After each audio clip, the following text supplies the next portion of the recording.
Hey YouTube, I am Ava Lachey, and I'm going to be talking about my first pregnancy versus my current pregnancy. When I was pregnant with my son, who's out there yelling, um, he's good. He's having a blast playing the Xbox. When I was pregnant with my son, I was 21 years old and a new mom, and honestly, it feels more scary this time around than it did with my son when I was pregnant with him. When I was pregnant with my son, I had experience with taking care of a child before. I helped take care of my niece, and I was fully prepared to be a new mom, and I knew kind of what to expect. I was also a helicopter mom, to be honest, and that came from, childhood traumas and, a lot of anxiety, which I still do have that, and I still am working on that. Um, but I understand now that it's more okay to, be concerned about your child and their health and safety and well being, especially coming from a traumatic background. This time around, I'm 27 years old. I have never taken care of two children at the same time. I mean, I guess I did babysit, but the kids always went home. This time around, I've got a 5-year-old. Well, he's almost 5, but he'll be 5 and I'll have a newborn. And I'm like, is this baby going to wake up my son? When we move, how are we going to have the layout? Because I don't want this new baby waking up our son. And, honestly, it happens, and I'm fully expecting it to happen. But it's going to be a lot more difficult when he has to go to school and there's a crying baby constantly crying, and I'll feel so bad for him. And this pregnancy, I'm a lot sicker than I was with my firstborn. This pregnancy, I actually have to take anti-nausea medication. Ugh, listen, my face is dry. I have to actually take anti-nausea medication, two kinds. That's how bad it is. I have to take two kinds. The first one didn't work, and they told me to take both because it was a huge problem. And that's probably why my face is so dry, because I've been throwing up and stuff, and that means, you get dehydrated and all of that jazz. I didn't have to worry about that with my son, but this next baby, absolutely. Secondly, I am less insecure about my size now than I was with my firstborn. When I was pregnant with my firstborn, I had received so much mistreatment in my life from my two exes ago ex and my last ex, I guess. Um,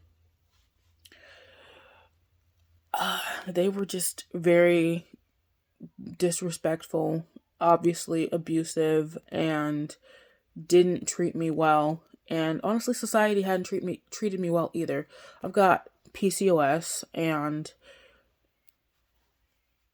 my size happens. I grew up in a poor household, and there was only terrible, non-nutritious foods in my household, and it just felt like, people are going to judge me for being fat and pregnant, and you can't tell that I'm pregnant because I'm fat, which in the end, I did kind of look pregnant. And I was like, I didn't really think about those things as I do now. Now it doesn't matter if I look pregnant or if I don't, because I know I'm pregnant. And also, people of all shapes and sizes and health statuses, we all get pregnant, okay? Well, not all of us, but you know what I mean. If you get pregnant, we all get pregnant. And it's perfectly acceptable. And I'm not ashamed of it, and that's my life. I'm fat and I'm pregnant, and it happens. I know other people that were overweight and pregnant. That's how I know it happens. It's not just me. I'm not the only one in the universe that is fat and pregnant. And that's okay. And if anyone has an issue with it, they can suck a butt, because that's none of their business. Moving on. Let's see. I had an ex-boyfriend when I was 21, I had an ex-boyfriend. 21 to 22 is I had my son at 22, but I got pregnant at 21. And at that time I had an ex-boyfriend, and my only like thoughts were I'm not happy, and he was very much into pressuring me to get an abortion, or was making jokes about me having a miscarriage. And then ultimately we talked about adoption, and he wanted me to put our baby up for adoption. And I decided, you know what? I'm not for that. That's fine. I'll be a single mom if I have to. I can do it. I finally believe in myself. And this time around, my husband, ecstatic about us having another baby. We don't refer to him as a stepdad in any way, shape, or form. He's been in my life since my son was 5 months old, and my son's biological father abandoned him. So, my husband is dad, and will always be dad to my son. And if you ask him who his dad is, he's going to say it's my husband, because that's his dad. That's all he knows. And sure, someday we'll talk about this, but at the end of the day, I don't see it changing his opinions or feelings. Obviously, your parents are who raised you, not who biologically had you. It's the end of the day. When I was pregnant with my son, I had so much pressure from everyone, from friends, from family, from my ex. They all had opinions about my pregnancy. They all had thoughts and beliefs on everything. It was not okay to certain family members for me to consider adoption. To them, I was basically just setting my child on some random stranger's doorstep, never to see him again. And that's not how things were going to be. I was actually considering open adoption and figuring out how much I wanted to see my son. And obviously, I decided I was not comfortable with adoption, not because I think there's anything wrong with it. It was just that I wanted to keep my son. He was what I believed was a miracle baby. I got polycystic ovarian syndrome, and there were times where, for years, I didn't have a period and didn't think I could have a baby, and I did. I had my son, and I was not going to give him up for anything or anyone, because that's not what I wanted to do. I wanted to be a mom, and here I am, about to be a mom too. How amazing. It's amazing.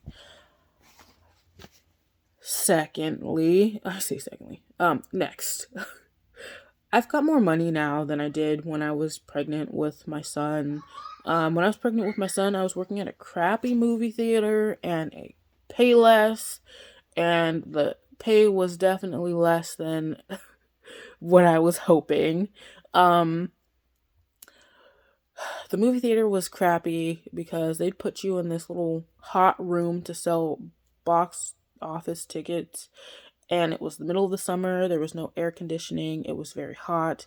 People were talking about how they felt like they were going to pass out, and I ultimately decided that was unsafe for me. And a couple of managers didn't care. They would still try to put me in there for 30 minutes, and I decided that was not feasible for me, so I quit that job and then worked part-time at a Payless. And for the most part, Payless was great. I met a lot of great people, but also I had moments where it was just I didn't know how I was going to get into work, and my boss didn't really care about how I was going to get into work. I just needed to be there. So I'd have to show up to work super early and things like that. Whereas now, I make good pay. I have for the most part, decent bosses.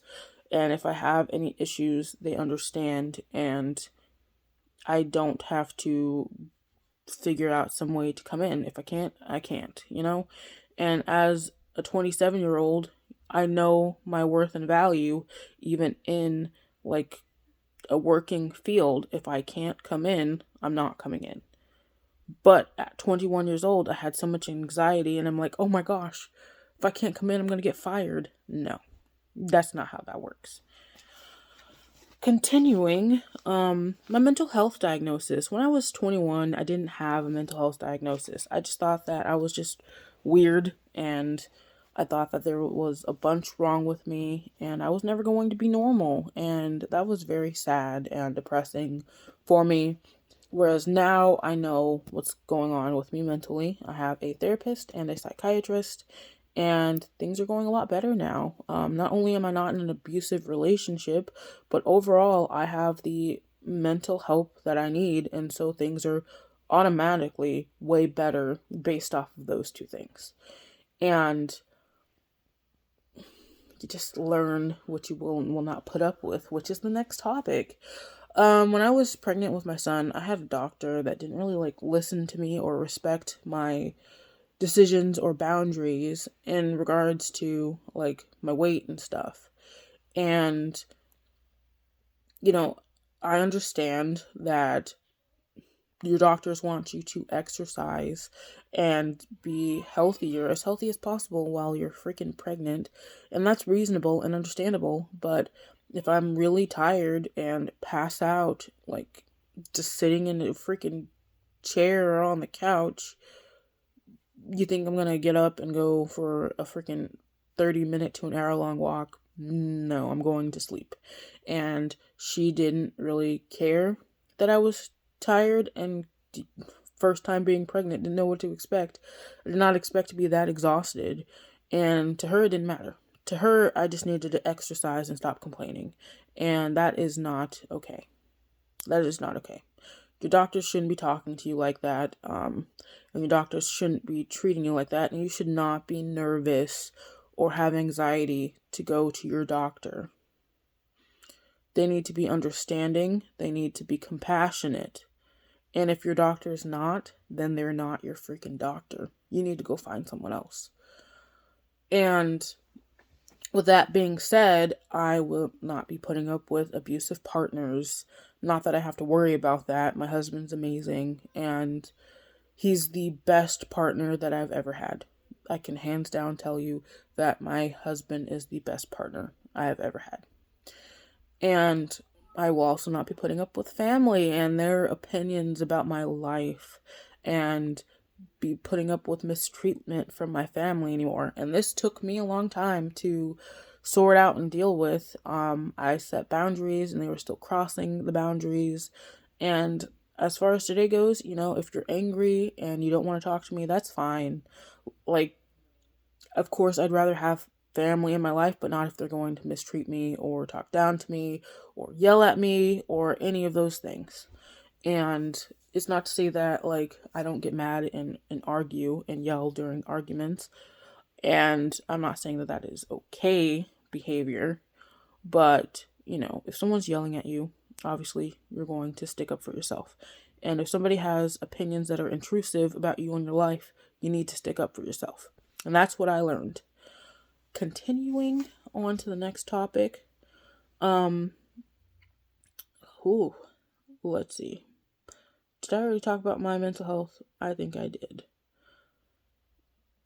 I am less prepared now than I was before, and also I have less family ties. And that's because I will and will not put up with certain things. And also, second baby, how am I going to do this?